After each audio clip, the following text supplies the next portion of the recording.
하겠다 다짐하였지만 또 하루하루 살아가면서 그렇지 못하고 낙심하며 괴로울 때가 더 많이 있었음을 아버지 이 시간 고백합니다.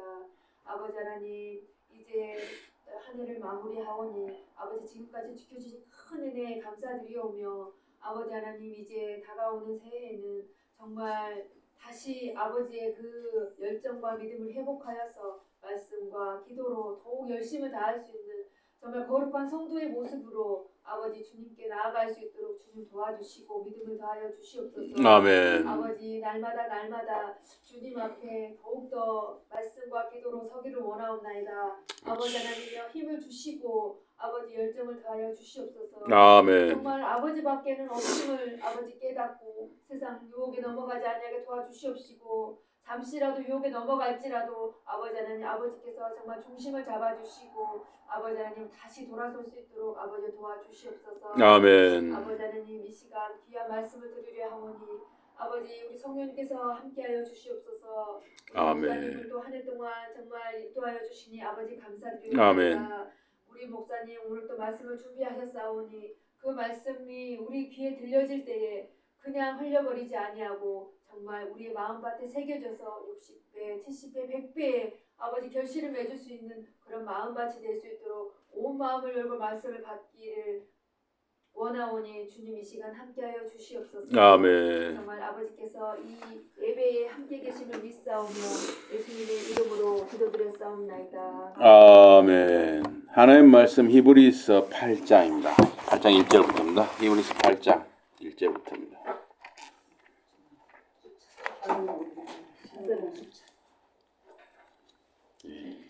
히브리서 8장 1절부터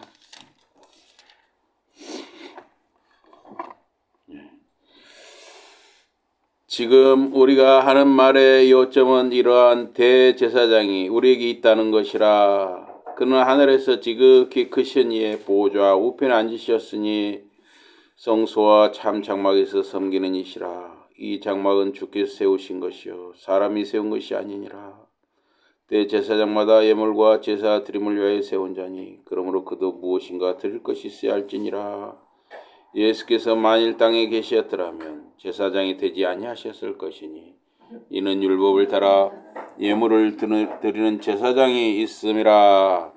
그들이 섬기는 것은 하늘에 있는 것의 모형과 그림자라.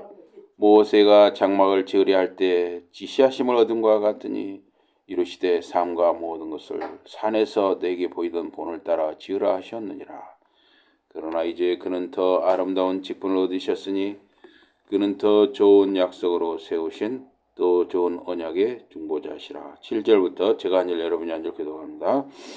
첫 언약이 무음하였더라면 둘째 것을 요구할 일이 없었으려니와 그들의 잘못을 지적하여 말씀하시되 주께서 이르시되 볼지어다 나의 이름이니 내가 이스라엘 집과 유다 집과 더불어 새 언약을 맺으리라. 또 주께서 이르시기를 이 언약은 내가 그들의 열조의 손을 잡고 애굽 땅에서 인도하여 되던 날에 그들과 맺은 언약과 같지 아니하도다. 그들은 내 언약 안에 머물러 있지 아니하므로 내가 그들을 돌보지 아니하였노라. 또 주께서 이르시되 그날 후에 내가 이스라엘 집과 맺은 언약은 이것이니 내 법을 그들의 생각에 두고 그들의 마음에 이것을 기록하리라. 나는 그들에게 하나님이 되고 그들은 내게 백성이 되리라. 또 각각 자기 나라 사람과 각각 자기 형제를 가르쳐 이르기를 주를 알라 하지 아니할 것은 그들이 작은 자로부터 큰 자까지 다 나를 알미라. 내가 그들의 불의를 긍휼히 여기고 그들의 죄를 다시 기억지 아니하리라 하셨느니라. 다 같이 봉독합니다. 새 언약이라 말씀하셨음에 첫 것은 낡아지게 하신 것이니 낡아지고 쇠하는 것은 없어져가는 것이니라. 아멘. 오늘 말씀 제목이 새 언약입니다. 새 언약. 네, 이제 오늘 2023년 12월 31일 마지막 날, 마지막 주일입니다. 지금까지 하나님이 여러분과 저에게 함께 하신 은혜를 참으로 감사하고 찬양드립니다. 그리스도께서는 더 나은 언약의 중보자이십니다. 히브리서 오늘 8장 1절부터 13절 이 8장 또 9장 10장은 예레미야 31장 31에 34절의 새 언약에 대한 설명이라고 할 수가 있습니다. 이 새 언약을 예언한 예레미야 이 31장 31에 34절에 이 새 언약에 대한 것은 히브리서 8장 8에서 12절 또 10장 16에서 17절에 해설을 하고 있습니다. 그래서 이 31절에 새 언약이라는 말은 또 그러니까 예레미야 31장 31절에 새 언약이라는 말은 새 약속이라는 말로 또 우리가 볼 수 있습니다. 새 언약, 새 약속 같은 말이죠. 예. 그래서 우리가 구약 성경, 신약 성경 하는데 구약 성경을 Old Testament, 신약 성경을 New Testament 그런데 구약 성경은 옛 약속, 신약 성경은 새 약속 이렇게도 말할 수 있습니다. 그런데 이 옛 약속과 새 약속은 사실은 다 같은 하나의 언약, 하나의 약속 안에 있는 것이죠. 그래서 옛 언약은 짐승의 피를 흘림으로 그 효과가 있었습니다. 출애굽기 24장 4절에서 8절에 모세가 야훼 여호와 하나님의 모든 말씀을 기록을 했습니다. 아침 일찍 산 아래 단을 쌓고 12지파를 상징하는 기둥을 12개를 세웠습니다. 이스라엘 자손 젊은이들을 보내서 그들이 올림제물, 번제물을 드렸어요. 그들이 숫소들을 하나님께 화목희생제물로 또 제사를 드렸습니다. 모세가 그 피의 절반을 그 대야에 담았어요. 대야. 아마 짐승을 여러 마리니까 대야가 여러 개 필요했던 것 같아요. 또 그 피의 절반은 그 제단 위에 뿌렸습니다. 그리고 모세가 그 언약책을 백성이 듣도록 읽었습니다. 백성이 야훼께서 하나님께서 말씀하신 모든 것을 우리가 행하고 듣겠습니다 라고 응답했습니다. 이어서 모세가 그 피를 그 백성에게 뿌리며 말했습니다. 보라, 야훼께서 하나님께서 이 모든 말씀들에 대해 너희와 맺은 그 언약의 피라. 그래서 이 구언약 혹은 이 옛 언약은 하나님의 말씀을 듣고 백성이 하나님과 언약식을 체결하는데 짐승의 피, 즉 소나 양이나 염소의 피를 사용했습니다. 반면에 이 신언약, 새 언약은 그리스도의 피를 흘림으로 유효합니다. 효과가 있습니다. 우리 주님 잡히시던 6월절 저녁 만찬 자리에서 주님께서 성찬을 제정하셨습니다. 그래서 그 당시에는 이 성찬과 이 만찬, 그러니까 그 예찬과 이 성찬이 서로 같은 장소에 해진 거죠. 그러니까 6월절 그 음식을 이렇게 잡수시던 식사하시던 자리에서 성찬한 거. 지금은 이제 이 성찬은 예배 속에 들어왔죠.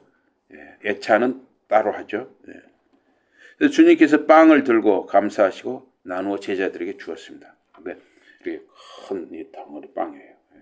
루마니아 좀 있을 때 보니까 빵이 이렇게 크더라고요. 그래서 동네마다 빵집이 있어요. 빵집. 그러면 이제 쭉 줄을 섭니다. 줄을 서가지고 빵을 사요. 이게 되게 집에서는 빵을 안 만들고 거기서 빵을 이렇게 사요. 근데 굉장히 쌌습니다. 한 20여 년, 벌써 한 30년 되었는데 빵이 그때 뭐 우리나라 돈으로 한 300원 정도밖에 안 됐어요. 엄청 싼데 엄청 커요. 엄청 커요. 이렇게 또 맛있습니다. 이게 거의 이 속에 무슨 그냥 덤덤한 빵인데 참 그래서 이제 이런 큰 빵을 앞에 놓고 이렇게 떼서 성찬식을 하기도 하는데 어쨌든 주님께서 그 빵을 들고 감사하시고 나누어 제자들에게 주었습니다. 받아 먹어라. 이는 내 몸이라. 그리고 잔을 들어 감사하시고 그들에게 주었습니다. 마시라. 이것은 많은 이들의 죄사함 위에 흘린 내 언약의 피라. 그래서 아마 이런 큰 그릇에 담아가지고 쭉 앉아가지고 한 모금 마시고 이 그릇을 옆으로 쳐서 마시고 이렇게 했을 것 같습니다. 우리는 다 이렇게 따라서 이렇게 주는데 그 포도주 잔은 예수의 피를 상징합니다. 그가 쏟아 흘리신 생명, 즉 죽음을 뜻합니다. 새 언약이 그리스도를 통해 이루어졌습니다. 성취되었습니다. 하나님의 자기 백성에 대한 헌신은 새 언약 안에서 그리스도 대속의 죽음, 십자가의 죽음을 통해서 가능했던 것입니다. 한 사람, 아담의 범죄로 많은 사람이 죽었습니다. 그러나 한 사람 그리스도 십자가 대속의 죽음으로 많은 사람이 의와 생명에 이르게 된 것입니다. 우리 한번 로마서를 한번 찾아볼까요? 로마서 5장을 한번 찾아보시고 먼저 로마서 5장 15절 한번 찾아보시고 로마서 5장 15절 한번 찾아보십시오. 로마서 5장 15절 5장 15절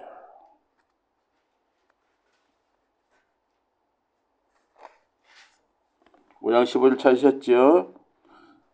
다 같이 5장 15절 한번 읽어. 5장 14, 15를 우리 함께 읽어보겠습니다. 14, 15 다 같이 시작. 그러나 아담으로부터 모세까지 아담의 범죄와 같은 죄를 짓지 아니한 자들까지도 사망이 왕노릇하였나니 아담은 오실 자의 모형이라. 그러나 이 은사는 그 범죄와 같지 아니하니 곧 한 사람의 범죄를 인하여 많은 사람이 죽었은지 또 하나님의 은혜와 또한 한 사람 예수 그리스도의 은혜로 말미암은 선물은 많은 사람에게 넘쳤느니라. 그래서 한 사람의 범죄로 모든 사람이 다 죄인이 됐고 또 한 사람 그리스도 십자가 대속의 죽음으로 우리가 다 죄업담을 받고 생명을 얻은 것이죠. 우리 대제사장은 하늘에서 위엄의 보좌 우편에 앉아 계시다 그랬어요. 그래서 그 아들 예수 그리스도를 통해서 하나님의 계시의 탁월성 또는 수월성을 7가지로 말할 수가 있습니다. 첫째, 그의 아들 즉 그리스도 예수께서는 만물의 상속자가 됐습니다. 만물의 상속자시kin 것이에요.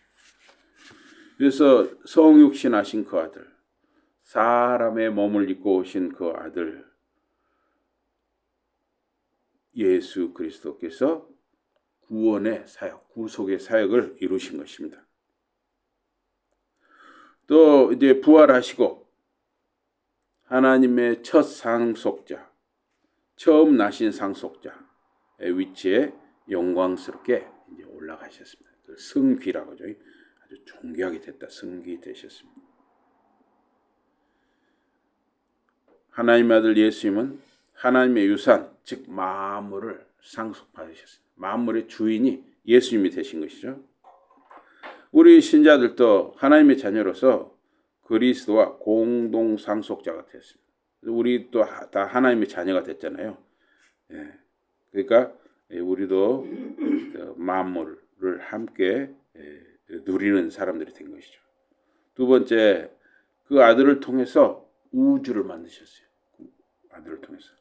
그래서 만물이 그를 통해서 지어졌습니다. 그러니까 이 세상을 창조하실 때 성부, 성자, 성령님께서 함께 창조의 일을 하신 것이죠. 세 번째, 그리스도는 하나님의 영광의 광채이십니다. 이 햇빛의 찬란함은 햇빛 그 자체와 분리할 수가 없는 것이죠. 마찬가지로 그 아들의 광채, 우리 주님 그리스도의 광채는 신성과 분리할 수 없어요. 하나님은 그 아들 속에 그런 영광과 광채가 있게 하신 것이죠. 그리스도 예수께서는 하나님, 즉 삼위일체의 제2위이십니다. 그래서 성부, 성자, 성령 그렇죠. 넷째, 그리스도는 하나님의 존재의 정확한 표상입니다. 표상. 그래서 빌립이 예수님께 그랬잖아요. 제가 좀 하나님을 좀 보고 싶습니다. 그랬더니 예수님께서 빌립한테 네가 나와 이렇게 여러 날 같이 있는데 왜 네가 하나님을 보고 싶다고 하느냐. 나를 본 자는 하나님을 본 것이라 그랬죠. 예수는 하나님의 단순한 형상 혹은 반영이 아닙니다. 왜냐하면 그 아들 자신, 예수, 하나님 아들 자신이 하나님이기 때문이에요. 그래서 하나님 아들 예수를 본 것은 하나님을 본 것과 같다는 것입니다. 다섯째, 그리스도는 만물을 지탱하시는 분입니다. 그래서 그리스도, 하나님 아들을 통해서 창조된 만물을 붙들고 계십니다. 하나님이 이 세상을 창조하시고 내버려 두시는 것이 아니라 붙들고 계시는 것이죠. 하늘과 땅을 붙들고 계시고 그 안에 있는 모든 것을 성부, 성자, 성령께서 붙드시는 것이죠. 여러분과 저를 성부, 성자, 성령 하나님께서 붙드시는 것입니다. 여섯째, 그리스도는 정결케 하는 분입니다. 십자가 대속 죽음을 통해서 우리를 깨끗게 하신 것입니다. 일곱 번째, 그리스도는 하늘에서 그 어미하심의 보좌 우편에 앉으셨습니다. 그래서 그리스도 우리 주님께서는 만유의 주님, 만물의 주인으로서 하나님과 함께 만물을 다스리고 계십니다. 그래서 이렇게 7가지로 우리 주님 그리스도를 이렇게 설명한 것은 우리 주님 그리스도께서 새 언약을 이루신 분이기 때문입니다. 우리 주님 그리스도는 자비롭고 신실하신 대제사장이십니다. 그리스도는 시험 받으실 때 스스로 시험을 당하셨잖아요. 우리 주님도 사람의 몸을 입고 똑같은 사람으로서 사람이 겪는 배고픔과 아픔과 모든 그런 사람이 겪을 수 있는 것들을 인간의 몸으로 그렇게 체험하신 분이기 때문에 시험받는 사람들을 도우실 수 있다 하는 것입니다. 이스라엘에서 대제사장은 제사장 반열의 머리로서 하나님 백성 대속을 위해서 성전, 지성소 안 하나님의 존전에 들어갈 수 있던 유일한 사람입니다. 대제사장이라고 아무 때나 들어가는 게 아니라 1년에 한 번만 지성소에 들어갈 수가 있고 또 빈손으로 들어가면 죽어요. 반드시 제물로 드린 소, 양 혹은 염소의 피를 가지고 들어갔습니다. 왜 들어갔느냐? 백성들의 허물을 대표로 들어가서 하나님께 용서받는 의식이었습니다. 그리스도께서는 죄인들에 대한 이 하나님의 진노를 돌리기 위해 스스로 사람과 같이 되시고 대속물, 우리의 대속물이 되신 것이죠. 그래서 십자가에 내어주신 것입니다. 자신을 내어주신 것입니다. 그래서 우리의 영원한 대제사장 그리스도께서는 성소, 즉 사람이 아닌 주님이 세우신 야훼 하나님께서 세우신 참 장막에서 섬기는 분이 바로 우리 주님 그리스도이십니다. 모세가 세운 이 땅의 장막은 불완전하고 영원하지 못합니다. 그러나 하늘의 성소, 하나님이 세운 그 장막은 영원하죠. 그곳에서 우리의 참 대제사장이신 그리스도께서 우리를 위하여 기도하시는 것입니다. 하나님이 세운 이 하늘 성소는 모세, 즉 사람이 세운 땅의 장막, 지성소와 대비되는 것입니다. 그 지성소는 대제사장이 연 1회 속죄 피를 가지고 들어갈 수가 있었습니다. 그러나 하늘 성소에 우리 대제사장이 우리 중보자로 영원히 거하시는 것입니다. 옛 언약은 율법, 돌에 기록했습니다. 십계명이 돌판에 새겨졌습니다. 그러나 새 언약, 이 토라는 하나님의 백성 마음에 기록된다고 예레미야 31장 32절 새 언약으로 약속을 한 것이죠. 그래서 토라 그 말씀이 택한 백성의 마음에 기록되게 하는 것은 바로 성령님의 일이에요. 여러분과 저에게는 이 성령님이 계시는 것이죠. 우리 마음에 기록되게 하는 건 성령님의 일입니다. 그래서 구약의 약속과 신약의 약속은 본질상 하나의 약속, 언약이라고 할 수 있습니다. 구약 시대와 신약 시대 공의 중보자는 우리 주님 그리스도 한 분이셔요. 구약 시대도 신약 시대도 중보자는 그리스도 한 분이에요.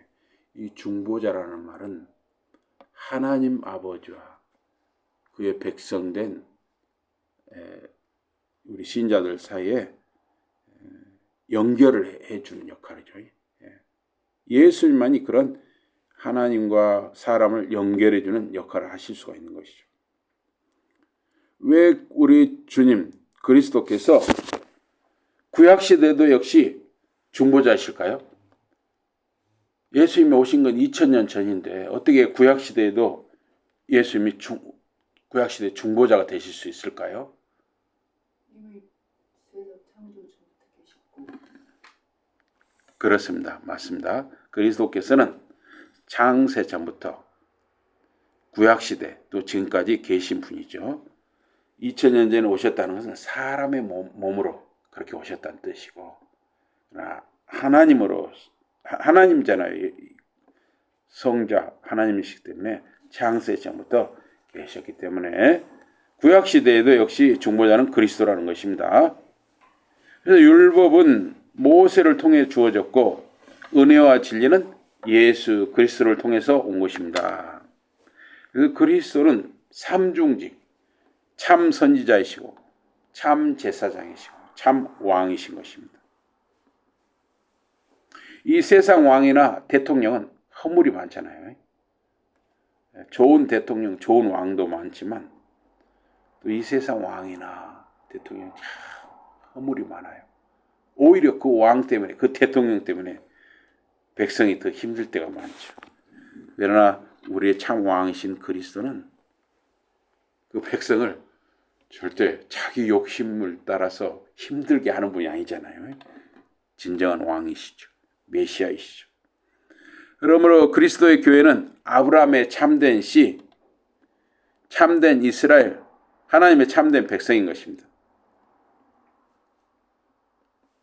그래서 이 교회가 아브라함의 참된 씨고 교회가 참 이스라엘이고 하나님의 참 백성인 거예요. 그러니까 지금 이 이스라엘 있잖아요. 저 팔레스타인에 있는 이스라엘은 이제 하나님의 그 이스라엘이 아닌 것이에요. 어떤 의미에서 하나님의 백성이 아닌 것이에요. 오직 그들 중에서도 예수를 믿는 사람만 하나님의 백성인 것이죠. 그러니까 교회는 예수를 믿는 사람이 모이잖아요.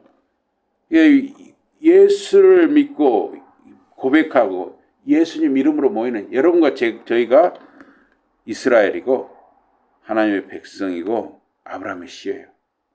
지금 팔레스타인에 있는 자기들은 아브라함의 씨라고 하는데 아니라는 거예요.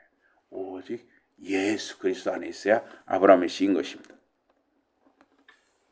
그래서 구원의 전체 일에는 하나님의 주권이 항상 하나님의 주권에 의해서 구원의 일이 이루어져 왔고 또 진행되는 것입니다. 여러분과 저의 사람들의 모든 구원의 일은 하나님이 주권적으로 행하시는 것이에요. 아버지 하나님은 인간의 구원의 일을 계획하시는 분이에요. 또 그 아들 예수님은, 우리 주님 예수님은 그 구원의 일을 보증하시고 획득하시는 분이에요. 성령님은 그 구원을 시행하시고 적용하십니다. 예. 그래서 우리가 이렇게 전도를 한다든가 할 때 또 말씀을 전하지만 하나님께서 일하심으로 사람이 돌아오는 거예요. 우리 인간의 힘으로 사람이 돌아오는 게 아니라는 것이죠. 그래서 전체 구원의 사역, 구원의 일에 시작부터 끝까지 인간은 그 구원의 일에 개입할 수가 없다 하는 것입니다. 그럼 우리 인간은 아무것도 해서는 안 되느냐? 아니죠. 우리가 할 수 있는 건 다 해야죠. 누군가를 위해서 기도하고 또 누군가를 위해서 말씀을 전하고 복음을 전하고 우리가 때 기회가 있을 때마다 성경 말씀을 누구에게 설명해주고 이런 일을 하는 것이죠. 우리가 하는 것이죠. 우리는 하나님께 쓰임 받는 거예요. 그러나 전적으로 구원은 하나님의 주권 속에 있다 하는 것입니다. 은혜 언약은 인간의 믿음과 회개가 따르는 것이에요. 그러니까 우리가 하나님 은혜로 택함 받고 예수님을 믿고 고백하잖아요. 그런데 예수님을 믿는다고 하면서도 그 자신의 죄와 허물을 전혀 반성하지 않고 뉘우치지 않고 회개하지 않으면은 진정한 믿음이라고 할 수 없죠. 그래서 믿음과 회개는 이 은혜의 언약 속에서 아주 중요한 것이죠. 우리가 믿는 자라고 할 때는 우리의 그 지금까지 살아왔던 그 모습, 허물 이런 것을 뉘우치고 회개하는 그게 따르는 것이죠. 그래서 믿음과 회개가 따르는 것입니다. 그래서 은혜의 언약은 에덴에서 아담의 타락 전에 하나님이 계획을 하신 것이죠. 그래서 이제 에덴 동산에서 이 사탄에 넘어가서 아담과 하와가 타락하고 선악과를 먹고 타락해서 쫓겨나게 되잖아요. 근데 아담 타락 후에 구체적으로 이 은혜의 언약이 시작된 것입니다. 그래서 아담과 하와는 에덴에서 추방되면서 하나님이 주신 짐승 가죽옷을 입었습니다. 짐승 가죽옷을 입었다는 이야기는 짐승이 피를 흘려야 가능했던 것이죠. 그래서 우리가 옛 언약, 새 언약은 다 이 은혜의 언약 속에 들어있다고 할 수가 있습니다. 은혜의 언약. 옛 언약이나 새 언약은 다 은혜의 언약 속에 들어있는 것입니다. 구원은 오직 그리스도, 예수, 십자가를 통해서 이루어졌습니다. 예수 그리스도, 십자가가 없이는 구원은 없는 것입니다. 그래서 지금도 어떤 사람들은 그렇게 말해요. 아니, 서울에 가는데 방법이 하나뿐이냐? 서울에 가는 방법이 여러 가지가 있지 않느냐? 근데 서울에 가는데 꼭 한 가지만 이야기하느냐? 그런데 구원의 방법은 오직 예수 십자가밖에 없는 것이에요. 왜냐? 하나님 말씀이 그렇게 말씀하기 때문입니다. 그리고 길이요 진리요 생명이신 그리스도 우리 주님 예수 안에서 우리는 구원을 얻는 것입니다. 그래서 이제 2023년을 길이요 진리요 생명이신 우리 주님 그리스도 안에서 이렇게 우리가 마무리하게 되는 것을 참 감사합니다. 우리 함께 합시다. 고맙습니다. 해봅시다. 시작. 고맙습니다. 예, 서로 우리 보면서 고맙습니다 하시기 바랍니다. 고맙습니다. 예, 고맙습니다. 예, 정말 고맙습니다. 예, 하나님께도 고맙고 참 여러분도 참 고맙습니다. 예. 그래서 예수님 안에서 이제 2024년 새해를 시작하게 하신 하나님께 찬양과 영광을 돌려드리는 저와 여러분과 자녀들, 자손들이 되기를 주님의 이름으로 축복합니다. 아멘. 네, 기도하겠습니다. 하나님 아버지 고맙습니다. 2023년이 이렇게 마무리됩니다. 이 1년 동안 하나님 붙들어 주시고 주장하여 주시고 함께 하시고 은혜를 베푸시고 궁구하여 주시니 고맙습니다. 사랑하는 성도님들도 이렇게 1년 동안 함께 한 것이 참으로 고맙습니다. 앞으로 또 이렇게 2024년도 하나님의 은혜 가운데 저희들이 함께 믿음 생활 할 것에 대해서 참으로 고맙고 감사와 찬양과 영광을 돌려드립니다. 예수 이름으로 감사 기도드리옵나이다. 아멘.